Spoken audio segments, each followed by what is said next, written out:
नमस्कार सभी साथियों को स्वागत करता हूं सभी का इस YouTube चैनल पर जिसका नाम है study with P N Lodha. साथियों, आज हम रीट एग्ज़ाम 2022 के लिए हिंदी का पेपर नंबर 61 आपके लिए लेकर आए हैं।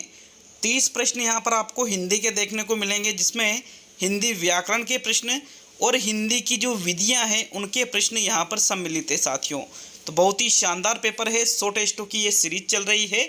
चलिए शुरू करते हैं आज के इस वीडियो को। साथियों, पूरे ही 30 प्रश्न करके जाना, लेवल 1 के लिए और लेवल 2 के लिए बेहद ही उपयोगी है ये। तो चलिए पहला प्रश्न देख लेते हैं। आपके प्रश्न संख्या 1 है, इनमें से कौन सा शब्द पुल्लिंग है? फूल, चिड़िया, व्याख्या और तुलना। तो बताओ प्रश्न संख्या 1 में कौन सा विकल्प आपका सही रहेगा? जो शब्द यहाँ पर पुल्लिंग है उसका चयन प्रश्न संख्या 1 में आपको करना है। तो चलिए राइट आंसर देख लेते हैं। साथियों, चिड़िया शब्द स्त्रीलिंग है, तुलना शब्द स्त्रीलिंग है, व्याख्यान शब्द स्त्रीलिंग है, लेकिन फूल शब्द क्या है? एक पुल्लिंग शब्द है। अतः पहले प्रश्न में आपके पहला ही विकल्प सही रहेगा। नेक्स्ट प्रश्न संख्या 2 की ओर बढ़ेंगे तो दूसरा प्रश्न देख लेते हैं। किस विधि में शिक्षक कथावाचक का स्थान ग्रहण करते हुए प्रसंग की व्याख्या करता है? शब्दार्थ कथन विधि में, व्याख्यान विधि में, व्यास विधि में और समीक्षा विधि में।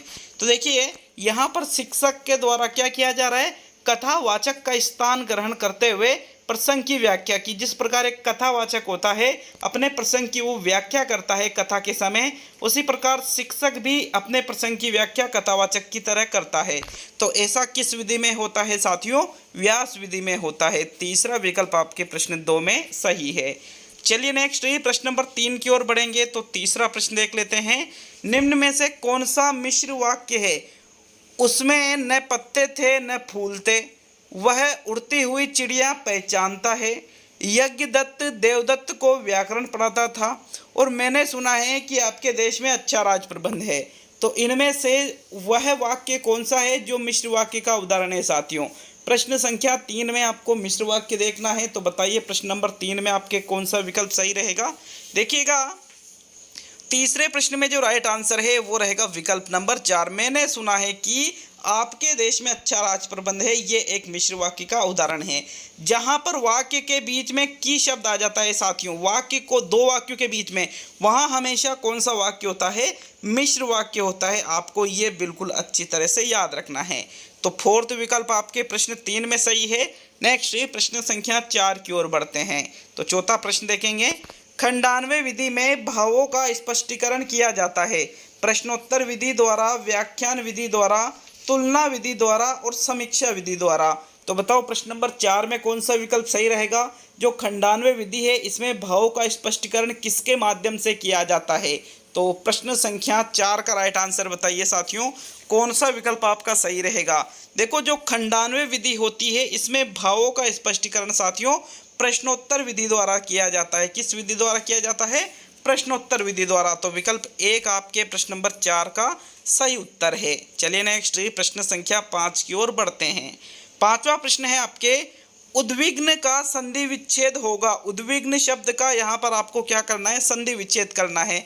तो उद प्लस दिन, उत प्लस विन्न, उत प्लस विघ्न और उत प्लस दिग्न। तो बताइए प्रश्न नंबर 5 में कौन सा विकल्प सही रहेगा? उद्विग्न शब्द का संधि विच्छेद इनमें से कौन से विकल्प में सही प्रकार से दे रखा है साथियों? तो 5वें प्रश्न का राइट आंसर देख लेते हैं। देखिएगा, उद्विग्न शब्द का संधि विच्छेद उत प्लस विघ्न होगा, त किस में बदल जाएगा? द में बदल जाएगा, आधा द, ठीक है, और ये व में मिल जाएगा। तो शब्द इस प्रकार से लिखाई में आता है। तो इस प्रकार आपके प्रश्न नंबर 5 में ये तीसरा विकल्प बिल्कुल सही है।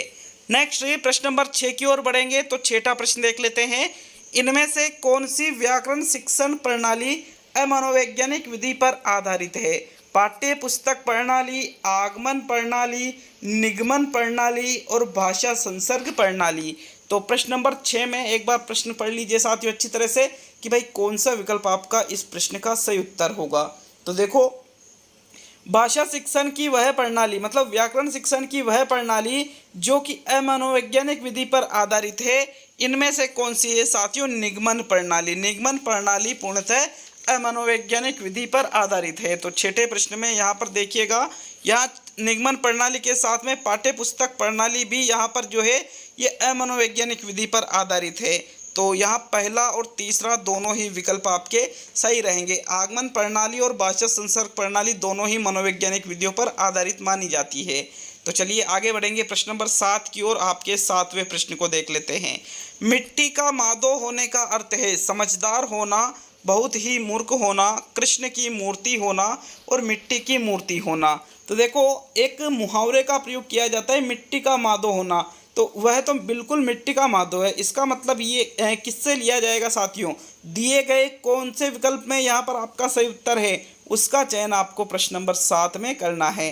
तो चलिए राइट आंसर देख लेते हैं। देखिए मिट्टी का मादो होने का मतलब यूँ नहीं है कि मिट्टी की मूर्ति होना, गलत है ये विकल्प। कृष्ण की मूर्ति होना भी गलत है, समझदार होना भी गलत है, बल्कि मिट्टी का मादो होना जो है इसका सही अर्थ होता है बहुत ही मूर्ख होना। विकल्प नंबर आपका जो 2 है प्रश्न नंबर 7 का बिल्कुल सही उत्तर है। नेक्स्ट प्रश्न नंबर 8 की ओर बढ़ेंगे। तो चलिए 8वां प्रश्न देख लेंगे। आपके प्रश्न नंबर 8 है भाषा तत्वों का ज्ञान प्राप्त करना प्रमुख उद्देश्य है कविता शिक्षण का, गद्य शिक्षण का, कहानी शिक्षण का और निबंध शिक्षण का। तो प्रश्न नंबर 8 में भाषा तत्वों का ज्ञान प्राप्त करना प्रमुख उद्देश्य है, लेकिन किसका है? तो देखो प्रश्न संख्या 8 का जो आपके सही उत्तर है उसको देखते हैं।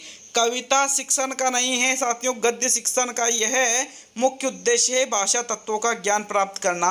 कहानी और निबंध दोनों ही किसके अंतर्गत आ जाते हैं? गद्य के अंतर्गत आ जाते हैं। अतः ये आपका जो दूसरा विकल्प है गद्य शिक्षण वाला, यही आपके प्रश्न संख्या 8 का बिल्कुल सही उत्तर है। भाषा तत्वों का ज्ञान प्राप्त करना गद्य शिक्षण के प्रमुख उद्देश्यों में आता है। 8वें प्रश्न में दूसरा विकल्प सही रहेगा। नेक्स्ट प्रश्न संख्या 9 की ओर बढ़ते हैं। वीडियो अच्छा लगे तो लाइक कीजिएगा वीडियो को और शेयर जरूर करिएगा साथियों वीडियो को। तो चलिए 9वां प्रश्न। आयुष्मान का स्त्रीलिंग होगा आयुष्मती होगा, आयुष्यमयी होगा, आयुषी होगा या आयुष्यमयी? तो साथियों यहाँ पर प्रश्न संख्या 9 में कौन सा विकल्प आपका सही उत्तर है? आयुष्मान एक पुल्लिंग शब्द है, इसका आपको स्त्रीलिंग शब्द बनाना है। तो 9वें प्रश्न का राइट आंसर बताओ भाई, कौन सा विकल्प आपके प्रश्न संख्या 9 का सही आंसर है? तो देखो आयुष्मान का आयुषी, आयुष्मयी या आयुष्यमयी नहीं होता है, बल्कि आयुष्मान का स्त्रीलिंग शब्द क्या होगा साथियों? आयुष्मती होगा। क्या होगा? आयुष्मती, जो कि विकल्प 1 में दे रखा है। तो 9वें प्रश्न में आपके प्रथम विकल्प सही है। चलिए नेक्स्ट प्रश्न नंबर 10 की ओर बढ़ेंगे। 10वां प्रश्न देख लेते हैं साथियों। व्याकरण की शिक्षा में किस प्रणाली का प्रयोग किया जाता है? प्रत्यक्ष, परोक्ष, आगमन और निगमन। तो देखो यहाँ पर व्याकरण की शिक्षा में जिस प्रणाली का उपयोग किया जाता है, प्रयोग किया जाता है, उसका चयन आपको प्रश्न संख्या 10 में करना है साथियों।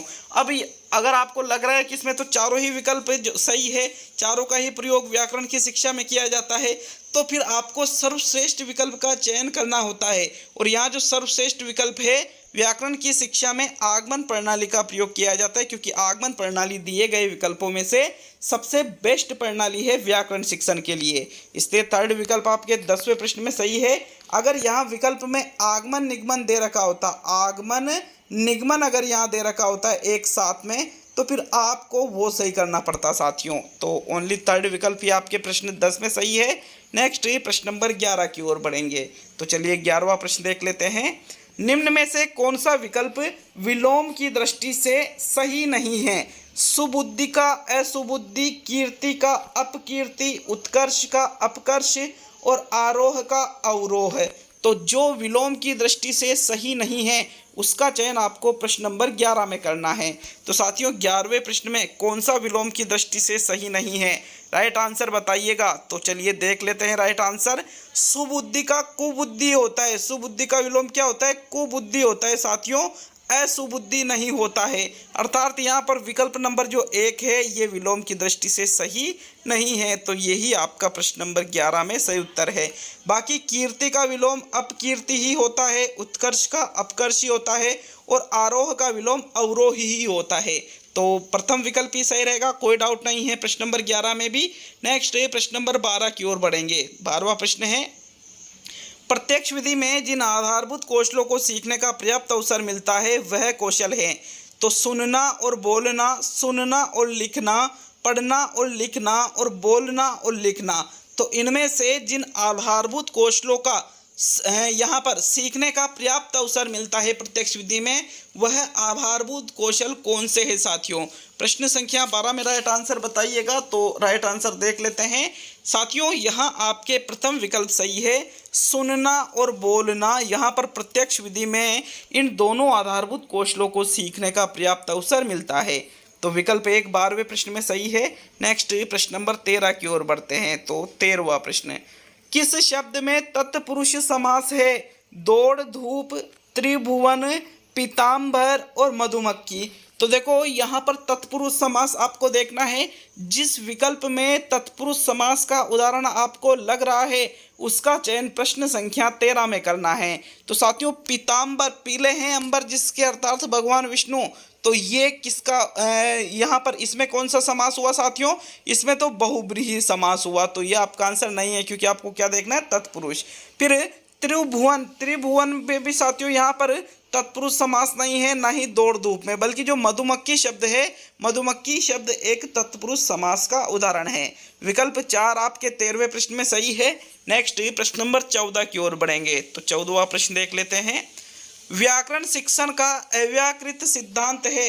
व्याकरण पाठ्य पुस्तक से पढ़ना, व्याकरण की पुस्तक से पढ़ना, व्याकरण को अभ्यास द्वारा पढ़ना, व्याकरण को पढ़ाने की आवश्यकता नहीं है, क्योंकि भाषा पढ़ाने से व्याकरण अनायास ही आ जाती है।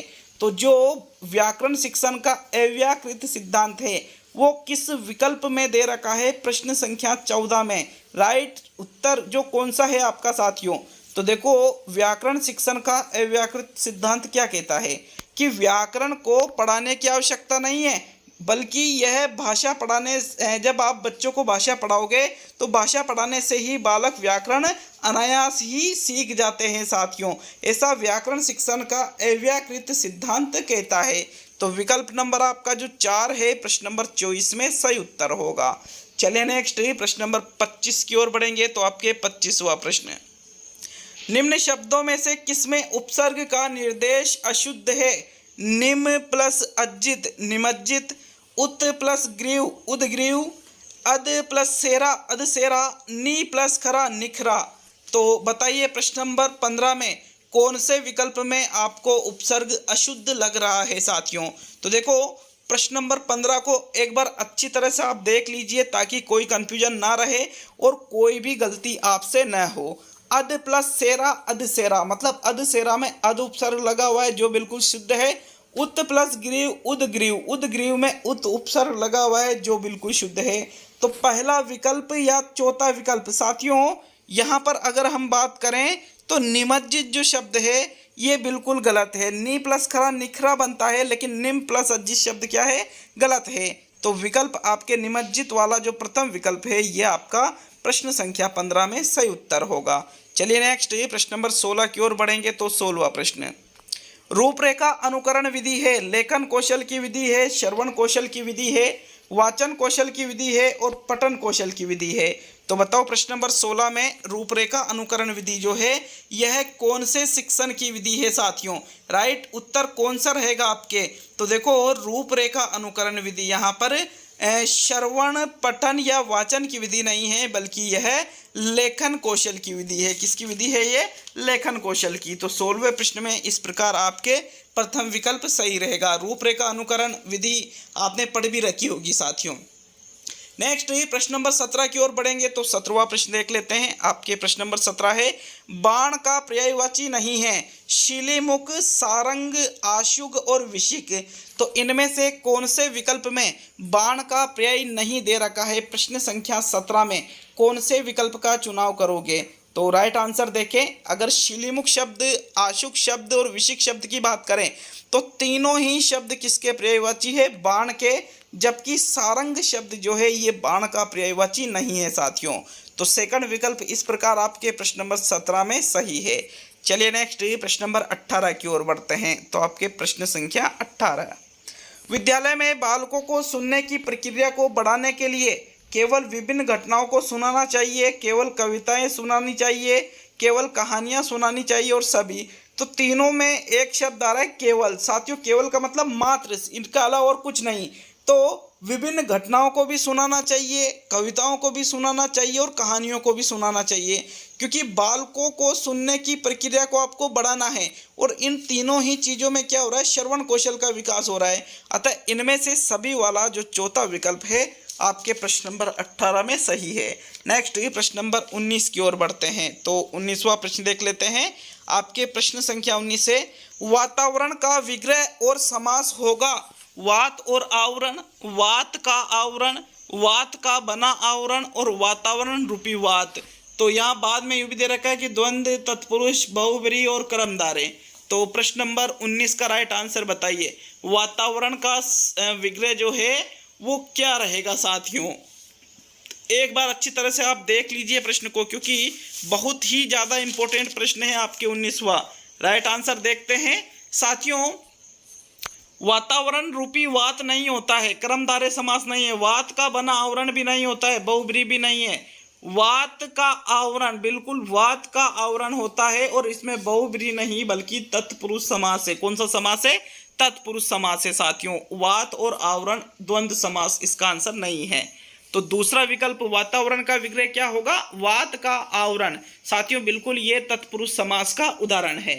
तो बाद में तत्पुरुष भी दे रखा है, तो मतलब यही विकल्प आपके सही है प्रश्न नंबर 19 में। चलिए नेक्स्ट प्रश्न नंबर 20 की ओर बढ़ते हैं। तो 20वां प्रश्न देखेंगे।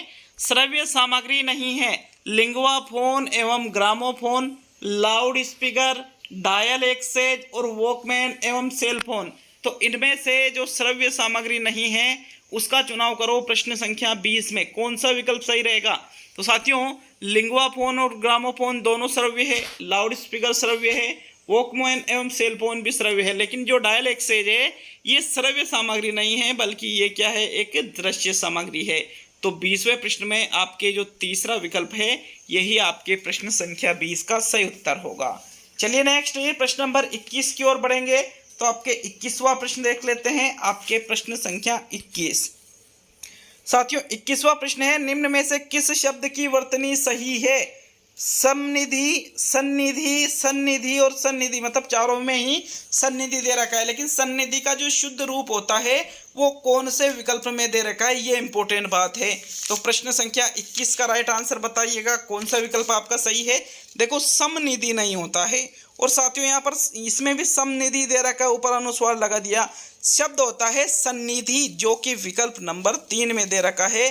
साथियों सन्निधि में दोनों ही मात्रा छोटी आएगी। ये वाला जो सन्निधि, इसमें ध में बड़ी ई की मात्रा लग रही है, जो क्या है साथियों, गलत है। ध में भी छोटी ई की ही मात्रा लगेगी, जो राइट है।